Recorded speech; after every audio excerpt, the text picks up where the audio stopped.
Alright guys, in this episode we're going to be adding in these walking ghoul enemies that come in from the side of the screen and then they walk along.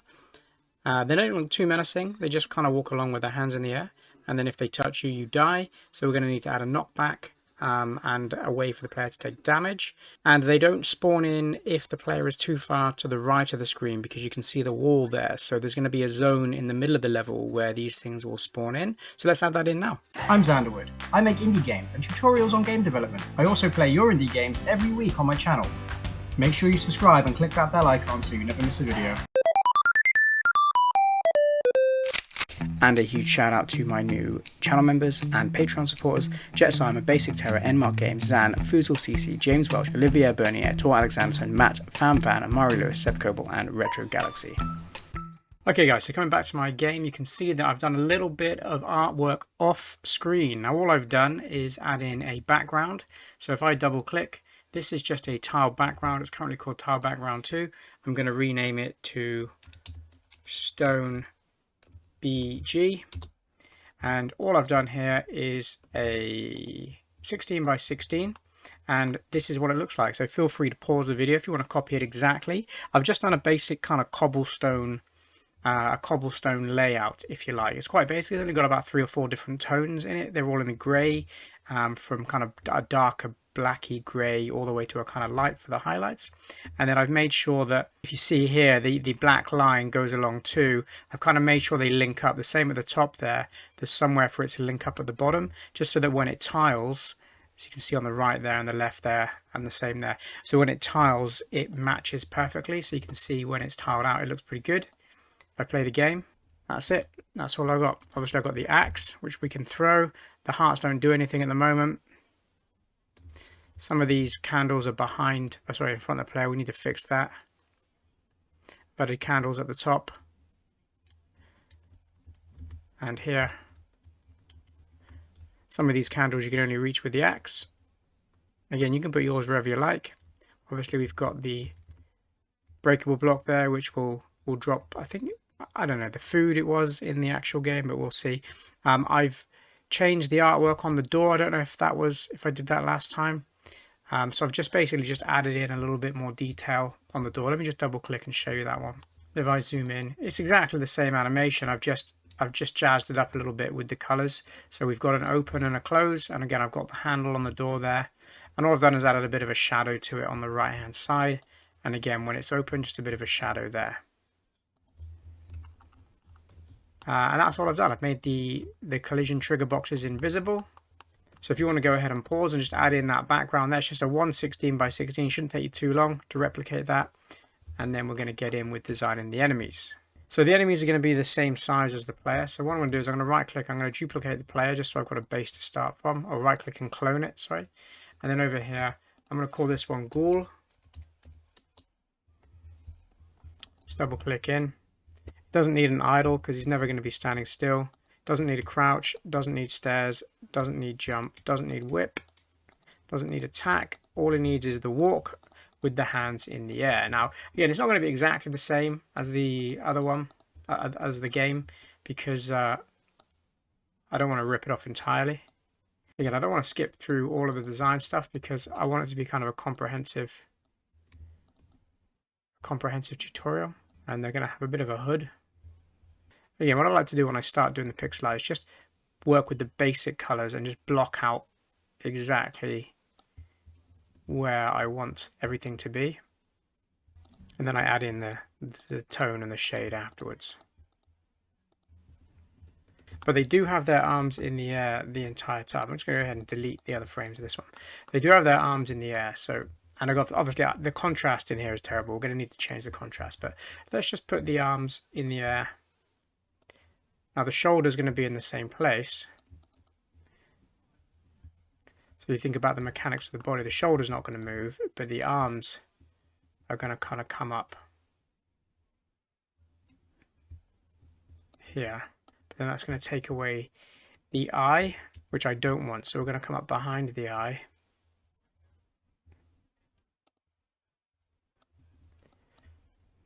To there, and then the other hand is going to go just behind.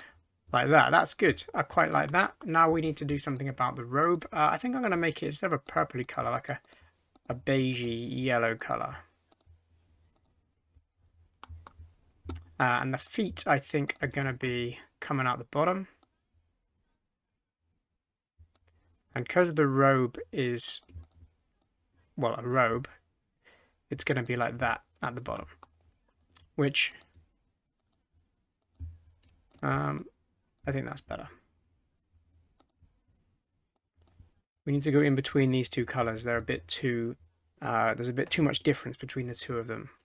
So what I'm going to do is I'm going to get that color and I'm going to make it 100.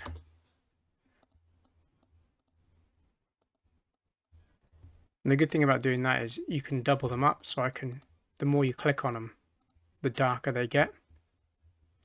And do the same with that blue, make it 100 opacity. And again, I can now add in a bit more detail. Just add in a bit of highlight just to the top edges and the back edges. There. Right, now let's do the second frame. With the second frame, quite simply, we're just going to move the feet together. We're not going to have that knee coming out here. So that can kind of come back in. And then the foot can come back in there. And then that foot can come back there. Let's just see what that looks like. Yeah, so you've got the basic movement there. Yeah, so you can see that it's just the feet animation. They kind of bob up and down slightly as they're moving. I think the face could come forward a tad. I know I said it wasn't going to be exactly like the animation.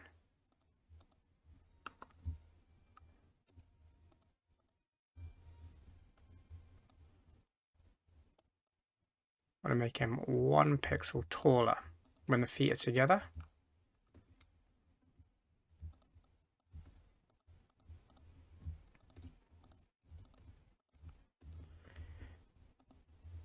There we go. I mean, I'm quite happy with that. Although the hands at the top here, they need to be a little bit more detailed. At the moment, they don't really look like anything. Yeah, that's a bit better. There we go. Now we've got this ghoul that's going to walk left and right and try and take us out. So let's pop him in the level, see what he looks like next to our player. What do you think? What do we think, guys? Is that okay? Does it work? I mean, maybe I'm thinking he's a little bit light. It's quite a dark game. I feel like the player's quite dark. I may tweak that off camera. I don't know. I'm going to leave it there for now because it isn't a pixel art tutorial, but that's the one I'm going to go with. By the time the next episode rolls around, he may well look a little bit different, but you know, let's see. Let's see how we go. Right, he's called Ghoul. He's got a walking animation, but we only want him to be coming in when we're between certain barriers. So let's make sure behavior-wise he's okay. Behaviors, he doesn't have anything. So let's add a new behavior. We're going to give him the platform behavior. We do not want to default controls. The maximum speed is going to be 70. Now, let's create the zone. Now, in the original game, there's kind of different walls and such. Like for example, we wouldn't want to be stood here and then have him spawning in from the right because there's no way he could spawn in through that block. So we don't want any of that to be on screen. So I'm going to create a zone that these things can spawn in. So on the objects layer, I'm going to double click and I'm going to create another sprite. It's like these sprite triggers we have everywhere. And the width is going to be 16 and the height is going to be 32. And I'm going to color it a yellow color. And I need to change the image point. If I right click and quick assign to the bottom left, I'm going to rename this Ghoul Trigger. And I'm going to give it an instance variable because we're going to need to know whether because there's going to be one on the right and there's going to be one on the left, which they can spawn in from when we're in a certain area. So let's give it an instance variable. And I'm going to call this position. And I'm going to make that a string. And I'm going to change it on this one to left. And I'm going to hold down Control and drag out a copy, and I'm going to change this one to right. And on the objects layer, I'm going to make these invisible as well because we don't want them to be visible. I'm going to pop one here at the beginning because there is nothing on the left, so we can't be walking into walls. There will be an invisible wall. In fact, let's put that in now. Let's just grab a copy of the ground from over here. And I'm going to make it outside of the layout there. I'm going to give these guys destroy outside the layout as well because I don't want them to be just hanging around in the game, falling forever. Destroy. So he'll load in when the game loads, then it will automatically destroy itself. Otherwise, it will just fall forever.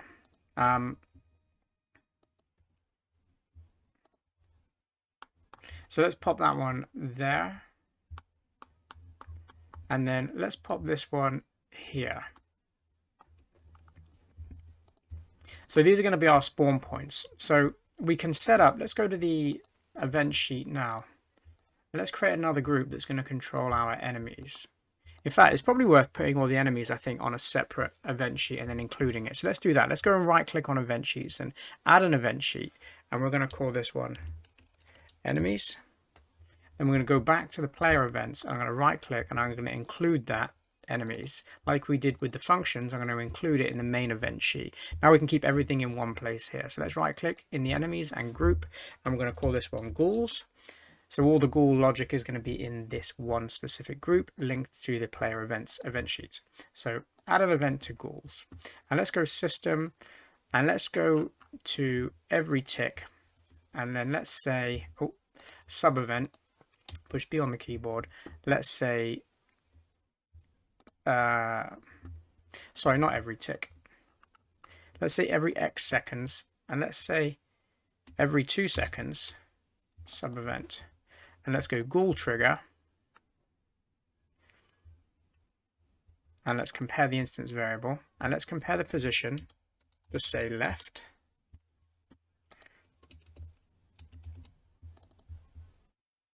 And right. So what we've got here basically is an event that says every 2 seconds if the ghoul trigger's name is left and then if the ghoul trigger's name is right. So we haven't told it to do anything. We've just set up what we can do with these triggers. So if the position is equal to left, which would be this one, then every 2 seconds we're going to say ghoul trigger and we're going to spawn another object.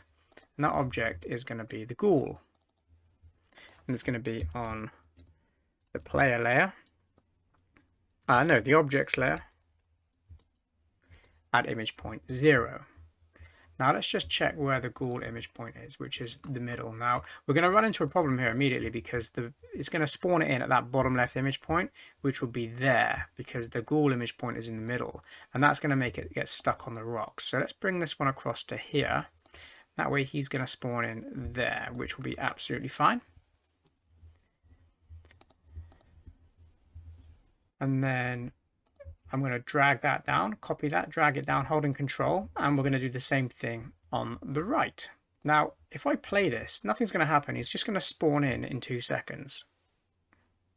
There he is. And there'll be one that spawned in down here as well. You're not going to see any more because they're just going to spawn in immediately over the top in the same place. Now, when they spawn in, we're going to need them to move. Now, if they spawn in from the left, we know that we want them to move to the right. Now, what we need to do is set a instance variable on the ghoul, which gives it a direction. So let's go to instance variables. We can delete attacking because that was left over from the player. And let's just say facing left and make it a Boolean. And this is either going to be true or false. So he's either going to be facing left or not facing left. At the moment, he's facing right. So let's go back to the enemies. Add an action underneath spawn in the ghoul. I'm going to say ghoul. And I'm going to set the Boolean, if he's on the left-hand side, facing left, to false. I'm going to now drag that down and set that one facing left to true. Now I'm going to add an event at the bottom. I'm going to say Ghoul, and I'm going to compare that Boolean. If the Ghoul is facing left, then sub-event system, every tick, we're going to go Ghoul, and we're going to simulate that control pressing left. And then I'm going to select the whole thing and push X, which is an else statement, which basically says if anything else is true, then simulate control right, because he's only ever going to be left or right, so we can only we just need the 2, and that way he's going to know which way to go. So when he spawns in, he's not going to go anywhere, but that guy is, and that guy is. So we've got half of it working. If we add an event and we say Ghoul on created, so immediately when we create the Ghoul, instead of adding this in up here, set left, set right, we're going to just compare its X position to the player. So Ghoul on created, sub event, Ghoul compare X. If it's less than the player.x, and then add another sub event, drop that down, and then this one's going to say greater than. It's never going to be equal to because the spawn points are going to be too far away. So if it's less than the player's X, then we're going to set facing left to false. Otherwise we're going to set facing left to true. Well, we can just set them mirrored for a start. Ghoul set mirrored. At least that will fix them going the right way. Spawn this guy in, you stay there. Get my heart, there we go. At least they're facing the right way now. Let's just copy that block, paste it, get rid of the else statement. Let's invert that to not facing left, delete that, and bring that up there. So instead of having the else, let's just do it in 2 statements. That, I don't know why it makes a difference there. If you know, then let me know, because in my head it seemed like logically if we had either or it would be fine. There we go. I have no idea.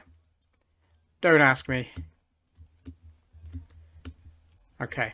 Now we've got ghouls spawning everywhere, but that's not what we want, because we only want it to happen when we're in a certain zone. So let's add that zone in now. It's going to be somewhere in this area. If we're overlapping something in this area. So what I'm going to do is I'm going to clone it, and I'm going to call this ghoul trigger 2, and we're going to pop it back exactly where it was. Make it high enough so that it's if we're jumping as well. Pop it there, and then instance variables, it's not going to need any. These guys we can take off the instance variable of the zone boolean because we don't need that anymore. So this is just now right, left, and this one is ghoul trigger 2. So now go back to the enemies, double click up here. If we're overlapping a ghoul trigger 2, then every 2 seconds we can do that. And then, oh, let's just make it visible so we know we're overlapping it. And now hopefully, there we go, every 2 seconds. There we go, I'm not overlapping it now, so the ghouls should stop spawning. Okay, it's all working fine. We're going to fix this issue where they're piling up at the end of the walls in the next episode. We're also going to add in the functionality to kill them in the next episode. So until then, guys, I'm going to leave it there. Thanks for following along if you've made it this far, and I'll see you in the next video.